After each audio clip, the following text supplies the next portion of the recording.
నేను గతంలో కూడా అనేకసార్లు కాంట్రాక్ట్ లెక్చరర్ల సమస్యను ప్రస్తావించా. జగన్మోహన్ రెడ్డి సర్కార్ హయాంలో వాళ్ళని పర్మనెంట్ చేస్తా ఉన్నారు. అడుగు మొదలై మధ్యలో ఆగిపోయినప్పుడు కూడా ప్రస్తావించాను నేను.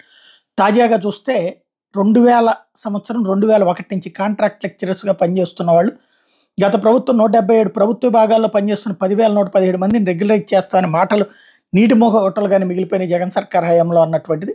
వాళ్ళందరూ వచ్చి ఇప్పుడు తాజాగా జనసేనని కలిశారు. ఏదైతే కాంట్రాక్ట్ లెక్చరర్‌లుగా ఇంటర్, డిగ్రీ, పాలిటెక్నిక్, వొకేషనల్ అన్ని విభాగాల్లో కలిపి మొత్తం 5,000 మంది కాంట్రాక్ట్ లెక్చరర్స్ పర్మనెంట్ కావడానికి అన్ని అర్హతలు ఉన్నా అప్పటి ప్రభుత్వం దీన్ని దాటేసిందని వాపోయారు. ఏపీపీఎస్సీ ద్వారా ప్రస్తుతం ఇచ్చే నోటిఫికేషన్‌కి ముందు కాంట్రాక్ట్ లెక్చరర్లు పనిచేస్తున్నటువంటి పోస్టులు మినహాయించి ఇచ్చేలా చూడమని చెప్పి కోరారు. కాంట్రాక్ట్ లెక్చరర్స్ రెగ్యులరైజ్ చేసే విషయం మీద ప్రస్తుత ప్రభుత్వం న్యాయపరమైన సలహాలు తీసుకునేందుకు ఏజీ దగ్గర ఫైల్ పెట్టిందని చెప్పారు. దీంతో హరిప్రసాద్ గారు ఏఏజీ సాంబశివ ప్రతాప్ గారికి ఫోన్ చేసి ప్రభుత్వం కోరిన నివేదిక ప్రస్తుత పరిస్థితిని అడిగి తెలుసుకున్నారు.